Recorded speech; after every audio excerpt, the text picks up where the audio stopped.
avec la Matmut, au cœur de l'actualité du Loup Rugby.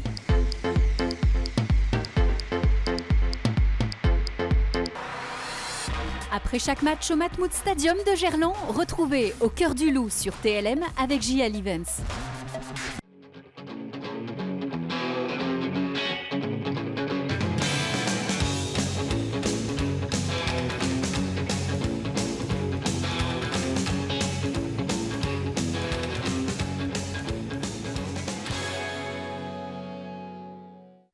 Bonjour à tous, ravi de vous retrouver dans Au cœur du Loup Rugby, ici à Gerland où les Lyonnais ont largement battu les Parisiens du Stade Français 41-6 ce dimanche à l'occasion de la 9e journée du Top 14. On va analyser ce match avec l'entraîneur Pierre Mignoni en zone mixte, puis avec nos invités, le 3/4 centre Thibaut Rolliard et le capitaine Julien Puricelli. L'occasion également d'évoquer le bilan du Loup après un tiers de saison des Lyonnais installés dans le top 5 du Top 14. Au cœur du Loup, c'est parti avec le résumé de la fantastique victoire 41-6 devant le Stade Français. Le Loup se devait de réagir après 3 défaites, toutes compétitions confondues.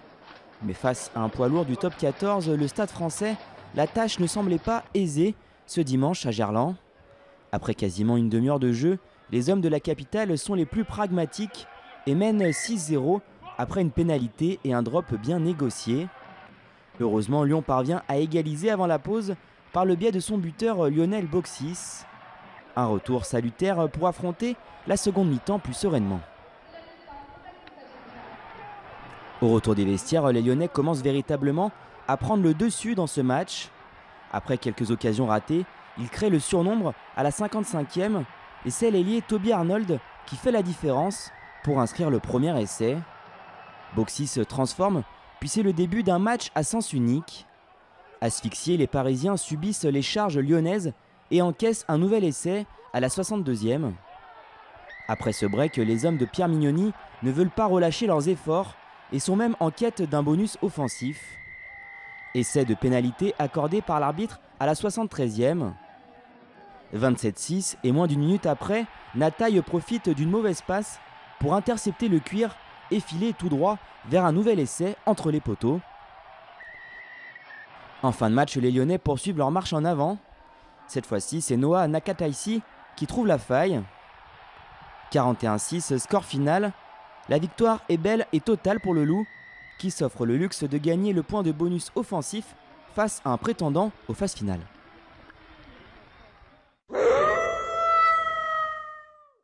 En compagnie du 3/4 centre du Loup Rugby, Thibaut Rolliard, après cette victoire du Loup face au Stade Français. Bonsoir Thibaut.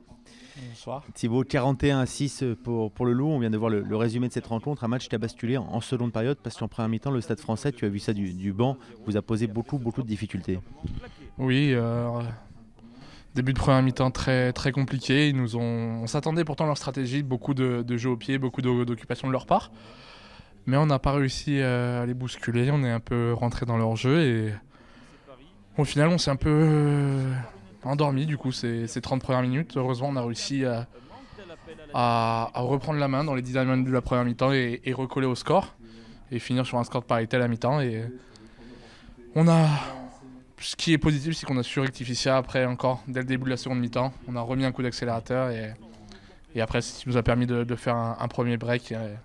Et pour finir, se détacher. Ouais, avec un score impressionnant, prendre le bonus offensif face au Stade Français, c'est pas donné à tout le monde. C'est la 3e fois que vous prenez le bonus offensif en 4 matchs à domicile. Depuis le nul contre Toulouse, à chaque fois, c'est bonus offensif en top 14 à la maison. Ça veut dire que le Loup sait faire mal à ses adversaires. C'est sûr que le point de bonus offensif était mal engagé au vu des 40 premières minutes. Personne ne pouvait y croire. On espérait juste remporter ce match. Et au final, on a réussi à se libérer en seconde mi-temps et oui, remporter encore une fois ce point de bonus à domicile, ça nous fait du bien. Tous les points sont bons à prendre et ça se trouve ça va jouer encore au point près à la fin de saison, du coup c'est de bon augure. Alors vous êtes dans le top 5, 4e après 9 journées de top 14, 2 défaites malheureusement en Coupe d'Europe où c'est très mal engagé. Quel bilan tu fais de ce premier tiers de saison ? Plutôt positif, on est à 9 matchs de championnat, donc, dont 5 à l'extérieur, on est 4e du championnat. Ça veut dire qu'on va recevoir plus dans les semaines à venir, donc plutôt positif. Après oui, il y a cette parenthèse Coupe d'Europe où on est un peu passer à côté de notre premier match à domicile. C'est notre première année dans cette Coupe d'Europe. C'est l'apprentissage. Ouais, c'est ce qu'on se dit. Mais après, c'est toujours apprentissage difficile en Coupe d'Europe. Mais j'espère qu'en tout cas, on va tout donner. On va rien lâcher dans cette compétition et tout donner jusqu'au bout, parce qu'on se doit de respecter cette compétition qui est la H-Cup. Ouais, Pierre Mignoni nous l'a dit tout à l'heure en conférence de presse, même si avec 2 défaites en 2 journées, vous êtes quasiment éliminé, vous allez continuer à jouer à fond cette Coupe d'Europe, alors que ça peut éventuellement vous handicaper pour le top 14 ? Je pense pas que ça puisse nous handicaper pour le top 14. On a un effectif conséquent qui est paré à jouer ces 2 compétitions. Donc non, il y aura pas d'impasse faite sur la Coupe d'Europe. Faut la jouer à fond jusqu'au bout, comme je dis, par respect pour cette compétition. Et j'espère que le groupe répondra présent et qu'on saura faire front sur les 2 tableaux. Alors Thibaut, reprise de l'entraînement jeudi dans une grosse semaine, dizaine de jours même. Qu'est-ce que tu vas faire de ces vacances? On coupe complètement là quand on est en tiers de saison comme ça, ou on s'entretient? Comment ça se passe concrètement? On coupe au début, les premiers jours on coupe complètement, pas de rugby, pas de course, et au bout de 4-5 jours on commence à retravailler physiquement. Pendant 4-5 jours on coupe, après on reprend, mais pas de rugby. C'est les mots, on essaye de s'aérer l'esprit parce qu'il faut vraiment couper, passer à autre chose. Donc pas de rugby pendant ces vacances et vraiment faut s'aérer l'esprit, parce que je pense qu'on en a bien besoin. Bonnes vacances Thibaut Rolliard, on vous retrouve notamment avec un déplacement à Clermont dès la reprise, donc ça va piquer dès la reprise, il faudra être prêt. Hein. Exactement. Allez, merci Thibaut Rolliard. Et en attendant Julien Purecelli, le capitaine, on va regarder la réaction en zone mixte de Pierre Mignoni, l'entraîneur, après cette victoire du Loup face au Stade Français 41-6. Bravo à eux d'avoir réagi, c'était pas simple. Hein. Paris, c'est une équipe, vous l'avez vu, qui te met énormément de pression, qui te bascule avec son jeu au pied, qui est très patiente. Donc voilà, il a fallu se sortir de ça, de ce faux rythme là pendant 30 minutes. J'ai dit, mais on va pas s'en sortir.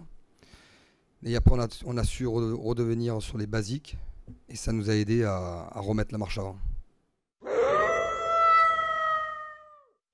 Et après les mots de Thibaut Rolliard et de Pierre Mignoni, c'est le capitaine Julien Purecelli qui prend le micro de TLM au cœur du Loup Rugby pour revenir sur cette victoire du Loup face au Stade Français. Salut Julien. Salut Julien. 41-6, personne n'aurait sans doute imaginé ce score à la mi-temps où vous étiez à 6 partout et en difficulté pendant 30 minutes. Et on a 2 occasions de marque que l'on ne convertit pas. Donc voilà, on est reparti en deuxième avec un petit peu plus d'intention, un coaching aussi avec un banc qui nous a amené beaucoup de vitesse, beaucoup de fraîcheur, ce qui a permis, après avec une équipe de Stade Français comme la nôtre qui arrivait aussi en fin de cycle, un petit peu émoussée. Et puis on a été par le premier essai qui nous a donné de l'envie. La seule déception, c'est qu'on ne l'ait pas trouvé plus tôt, dès la première mi-temps.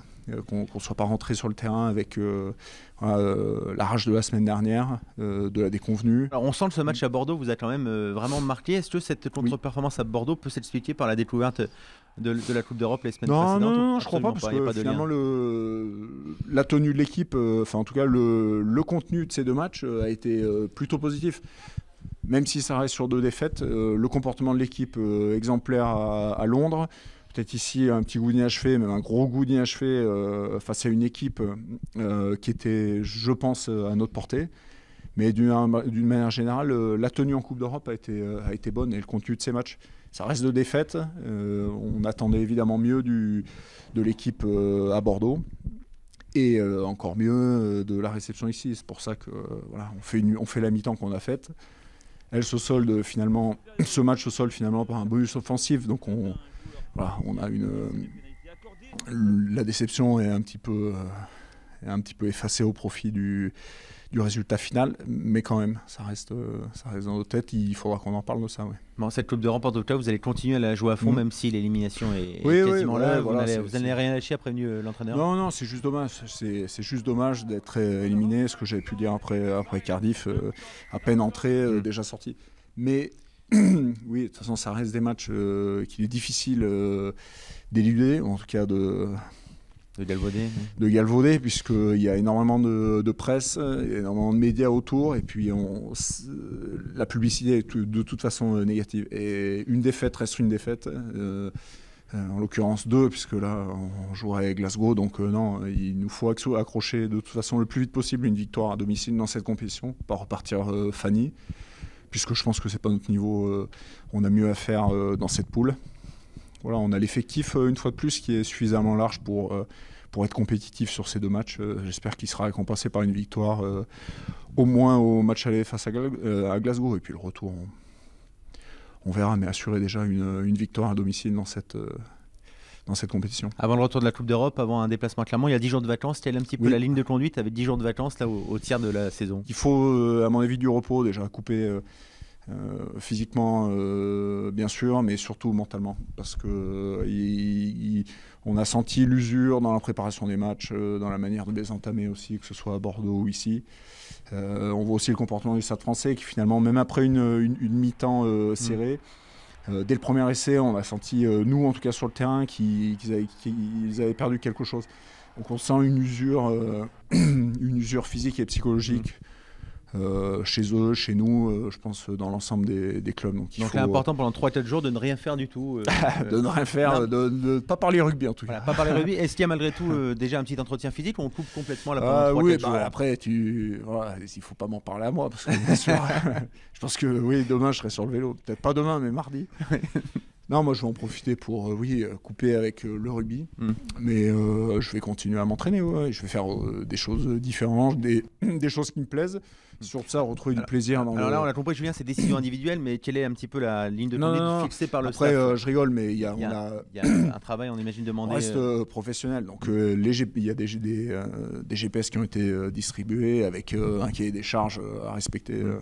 Évidemment, oui, c'est pas 10 jours de vacances. Il y a un entretien physique, puisqu'on le voit, ça nécessite, c'est assez coûteux en énergie quand même ce sport, donc on peut pas se permettre aujourd'hui, connaissant les échéances qui arrivent et puis la difficulté du championnat, de passer 10 jours sans rien faire. Donc non, là, je rigole, il y a 2-3 jours light. Le but c'est de vraiment couper avec le rugby, mais continuer de s'entraîner évidemment. Ouais. Garder de la fraîcheur mentale, enfin vous refaire de la fraîcheur un peu mentale et physique, d'autant que la reprise ça sera clairement. Ouais, exactement. Clairement, je pense qu'on ne pourra pas les jouer dans de meilleures conditions. Donc voilà, il faut se préparer à aller faire un gros match là-bas. Voilà, Grenoble était à 2 doigts de créer ce qui est pour moi quand même ce qui reste un exploit. C'est un promu, même face au deuxième, remanié. Encore que finalement, on voit qu'ils s'en sortent avec 2-3 exploits individuels. Voilà, les joueurs seront là contre nous, donc on sait à quoi s'attendre. Mais bon, il faut jouer, ou en tout cas se donner les moyens d'être compétitif à tous les matchs et se mettre dans les meilleures dispositions pour les remporter. Toutes les équipes ne sont pas à l'abri d'une défaillance. Merci Julien Purecilli, capitaine du Loup Rugby, c'est toujours un plaisir. Julien, comme d'habitude, le Loup Rugby qu'on retrouvera donc fin novembre à Clermont. Au cœur du Loup, c'est à retrouver en replay sur tlm.tv. Salut à tous.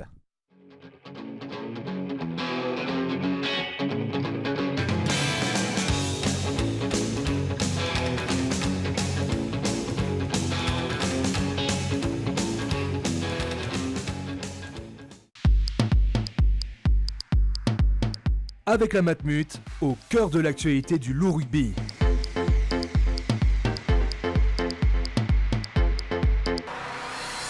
Après chaque match au Matmut Stadium de Gerland, retrouvez Au cœur du Loup sur TLM avec JL Events.